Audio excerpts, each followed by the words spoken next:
Okay, good morning everyone. The time is, well, it's just after lunchtime on the 8th of April. Continuing with this series, getting ready for Latin GCSE. Hopefully you've had a chance to go through the Regulus text, but the point of this one is to kick off on the Aeneid. Now, unlike the Regulus text, we're going to actually break this down into chunks, okay? So the purpose of this first video on the Aeneid is to give you the background to the Aeneid story, okay? I'll just talk you through that in probably 2 or 3 minutes. The background to actually book 12 of the Aeneid, the book we're going to do, and then kind of setting the scene for where we jump in to our actual lines. What I'll then do when we've done that is I'll translate the first section of the text, which covers off Aeneas looking through the fighting, where the Rutuli, the local warriors there, are fighting with the Trojans who have arrived, who are also fighting with and for the Italians, who are kind of partly on the side of the Trojans, but partly not. So these three kind of factions involved, okay? And the idea is Aeneas is in amongst that fighting. Turnus, the leader of the Rutuli, is in amongst the fighting as well. And in amongst that battle, Aeneas sees Turnus. Literally, he stops whatever he's doing. He makes a beeline for Turnus to try and kind of finish off this battle. And everybody stops in amazement as the two warriors, Aeneas and Turnus, clash, basically in single combat. So that's the first section, and that takes us up to our first simile as well, which we'll do in another video. Okay, now when we're going through this, as before, it'd be really helpful if you have your, I'll just show you this as I go through it, if you have your interlinear text, okay, so you should have a copy of that. If you want to, you can copy along another version. This is in your revision pack. So again, provided you pick one of these up. If you didn't, let me know. I'll email you another copy. But you can write in your literal translation as we go along in the spaces provided on this. But on screen, what I'll be doing is I'll be using this version here. I will not just be reading out the red. Of course, there's no point doing that. I'll be giving you a very, very literal word-for-word translation. And critically with Virgil, I'll be telling you the order of the words. The order of the words is much more convoluted than Regulus, and indeed the other of our three texts, the Thessalian Witches, which we'll come on to probably tomorrow, if not the next day, but certainly early this week. So yeah, I'll be giving you a very literal translation, breaking it down. Again, I'd come up with an idea yesterday of highlighting the mouse, so I'll try and do that as well. Hopefully that'll make a bit of a difference to your viewer experience as you go through this. But as usual, any feedback, any questions, let me know. Okay, right. First of all then, in terms of background, this is important here. So I'm just going to blow this up so you can see it. Hang on, that's a little bit too much. There we go. There we go. Okay, this is basically the story from the end of the Trojan War up to where we are at the moment. Okay, so I'll just read this out. Aeneas, a Trojan hero, he's actually a Trojan prince as well, by the way, has escaped from the sack of Troy. So once the Greeks broke into Troy with the wooden horse, Odysseus's idea, and Agamemnon, broke into Troy and basically burnt the city down. So after all that's happened, not all of the Trojans get killed. Aeneas, this Trojan prince, leads an escaped bunch of Trojans who break out through a secret exit, and they travel around Europe. Okay, and that's the whole story of what happens in the Aeneid.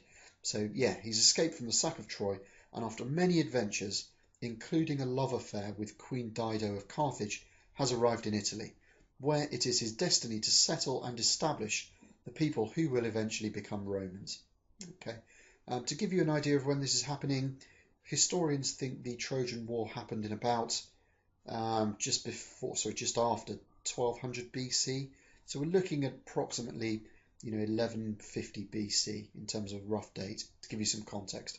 Okay, Rome was formally founded in 753 BC, so many years afterwards. Okay, he is initially welcomed by King Latinus, who offers him his daughter Lavinia in marriage. However, Juno is hostile to all the Trojans, including Aeneas. There are several reasons for this. You don't need to worry about them too much though, but there are probably 3 or 4 reasons. I'll talk you through them quickly just while we're doing this. Firstly, she's the goddess of Carthage, and Carthage eventually will grow to become Rome's arch enemy, arch rival, in the equivalent of a world war. Okay, so because she's on the side of the Carthaginians, being the goddess of Carthage, she's therefore against the Romans. The Trojans make the Romans, so she's against the Trojans too. That's one reason. There are two other reasons involving jealousy, and a third involving kind of scorn and jealousy. So the two reasons for jealousy are that her husband, Juno's the queen of the gods, and she's therefore the wife of Zeus, the king of the gods. Okay, and Zeus has lots of affairs. So Zeus had an affair with somebody called Electra, and Electra gave birth to Zeus's child, this guy called Toike, and Toike was the first Trojan. So it's quite reasonable that Juno would be against the Trojans because they were sprung from a race which originated from one of her husband's affairs. So that's a kind of a jealousy thing. That's a reason. Another reason is that there is a different affair that Zeus has with somebody called Ganymede, who is a Trojan prince. So again, there's a direct jealousy there towards the Trojans. So that's another jealousy reason. The final reason you need to know about, and there may be more, but main ones, the final one is to do with the judgment of Paris. Paris was a Trojan prince. He's the guy that ran off with Helen and in some way sparked the Trojan War in the first place. Okay, now Zeus gave Paris a task, and his task was to choose between three goddesses, including Juno, and he had to decide which was the fairest. He awarded the prize to Aphrodite, so to Venus. The Roman name for Aphrodite is Venus. So he awarded it to Venus, and he therefore didn't award it to Juno. And Juno therefore hates the Trojans because the judge, Paris, was a Trojan. So all kinds of reasons, but just as long as you know, Juno is dead against the Trojans. Okay, back to this. So we just look here. She incites Turnus, a local prince who was previously betrothed to Lavinia, to challenge Aeneas, and war ensues. In battle, Turnus kills Pallas, the son of Aeneas's ally Evander. Eventually, it is resolved that the war will be decided by single combat between Aeneas and Turnus. Okay, so that takes us up to book 12. What eventually happens is that in the build-up to this single combat, there is a truce. Okay, so the Trojans and the Rutuli are not fighting because they are waiting for this single combat. Annoyingly, and partly through the gods' agency, the truce is broken, and there is a huge scuffle that ensues. There are details. Aeneas gets wounded. This character Juturna, who is semi-divine, and also Turnus' sister, Juturna kind of protects Turnus from being injured. But ultimately there is a huge battle, and then we join our lines when this battle is going on. Okay, so that's the context. Right, if we go back to our translation then. Okay, we'll be concentrating on this predominantly.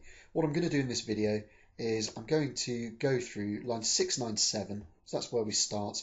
So at Pater Aeneas. And I'm going to be going down to, in this first video only, definitely all of this. We need to do all of this. Yeah, we'll go down to in unum. In unum. So line 714. Okay. The reason for making a break there is line 715 is you can see there the Tauri, the bull simile. So that's our first simile. So we'll start that off in the next video, which I'll do later this morning, or rather this afternoon now. Okay, I'm not going to concentrate on rhetorical techniques. I'm just going to plough through and give you a very dry but very meaningful and very good to revise from, hopefully, literal translation. So here we go. At, but, pater, father, Aeneas. That's our nominative. We then have an ablative absolute. So with the name of Turnus having been heard, deserted both the walls and he deserted the top of the citadels. The que there is telling us and. So, and he shrugs off all delays. He breaks all tasks. This exultans word is a present participle. So exulting plus an ablative, like titiar is an ablative. So exulting, in joy, that's where we get the in from, que, and he intonat horrendum. He creates a horrible thundering noise. So he intonat, he basically creates a horrendous noise. Horrendum, that's neuter. And then this is ablative plural, with his weapons. Okay. We then have a kind of a metaphor, and it's introduced. There are three mountains. We discussed the rhetorical techniques and the vividness behind this. I'm not going to go into that here, but I'm just going to give you the translation. So, quantus.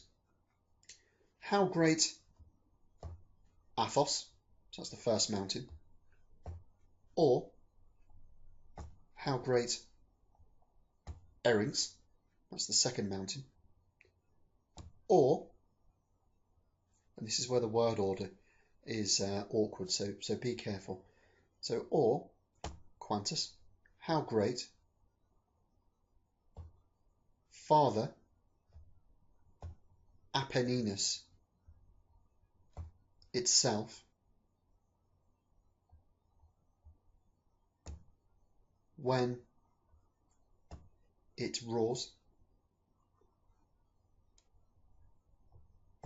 Coruscis illicibus. So they agree.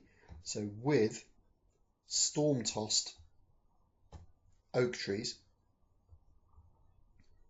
and rejoices nivali vertice. Those two words agree. So with snowy top. So with its snowy peak, because it's a mountain. Raising itself to the winds or the sky. Okay, auras means the breezes or the winds. Okay, so how great Athos, or how great Eryx, or how great this third mountain, quite detailedly described there. It's saying, you know, Aeneas was as great physically as one of these things. Okay. Right, that takes us down to Iam Vero. So let's go down to there. We then have Iam Vero et rutili catatim. Okay, the only really tricky bit about this is catatim. Catatim is an adverb. Okay, im is quite a rare ending. It sometimes applies to adverbs. Occasionally it can be used as an accusative ending instead of em. There are some nouns that do that, but here it's an adverb. So catatim means who are competing. Literally, you know, fightingly, but that doesn't make sense in English. So who are competing is how I'm going to translate that. Notice how it's been missed out of your translation here. It's quite hard to render, but who were clashing is how I'm going to translate it. So now, indeed, both the Rutili and the Trojans and all the Italians who were fighting turned their eyes, and those who were holding the high walls and those who were beating imos muros, that's agreeing. So the bottom of the walls, here it's saying the bricks below, but literally the bottom of the walls with a battering ram. And deposuere, short for deposuerent.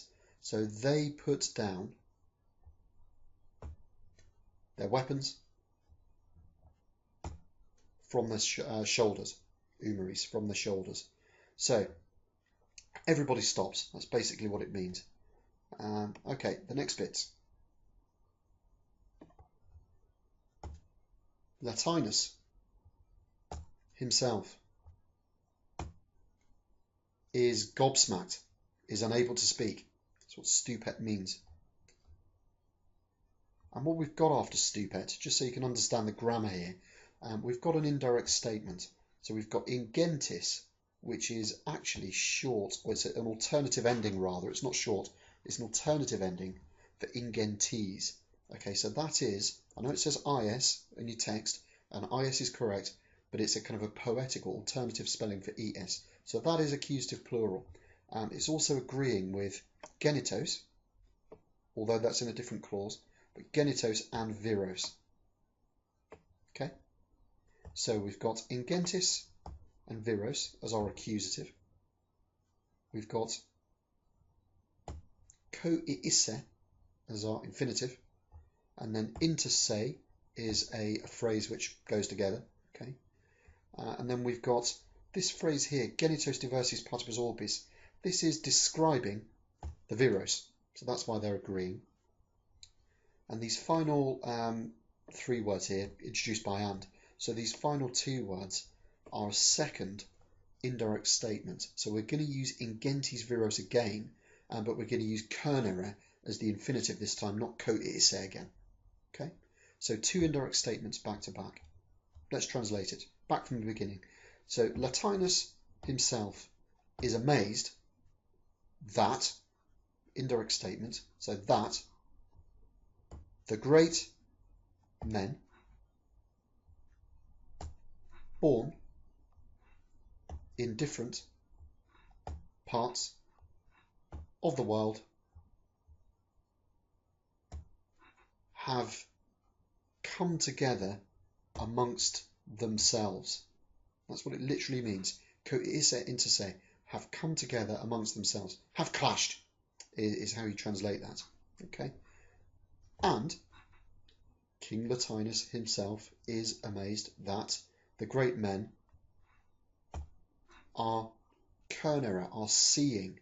Literally, they're deciding the issue. Cernere. By sword. Okay. Hopefully that makes sense of that. Okay, next bit. Aqua illi, and illi, those men. This is now Aeneas and Turnus. Okay, so aqua illi, and those men. No subjunctive here, so as or when. So as campi, the fields, patuerant, lay open, vacuo aequore, with empty expanse, so in an open plain.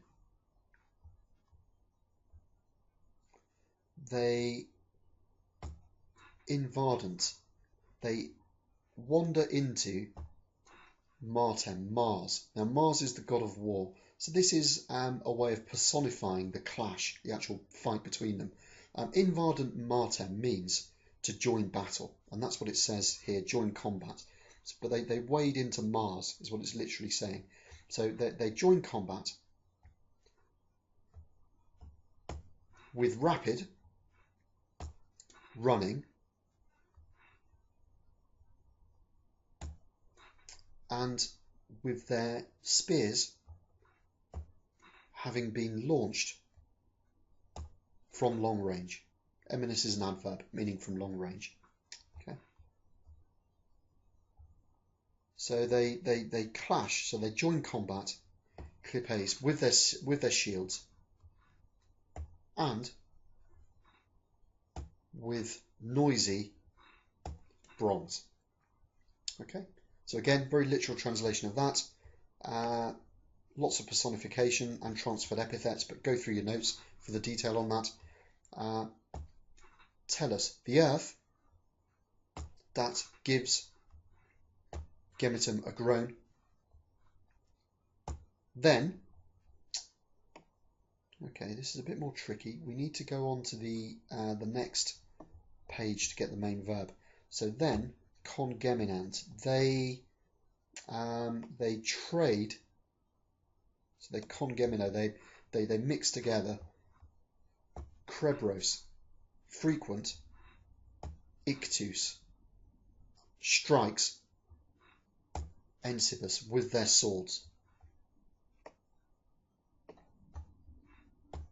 Luck and bravery are mixed into one. In other words, their bravery and their skill are equal at this stage. Nobody can choose who's going to win just by looking from the outset. Of course, Aeneas is fated to win because of Zeus's plan, but to all intents and purposes at the moment they are equally matched and equally skilled. Okay. Right, that takes us up to the section we were going to look at, so hopefully that's useful.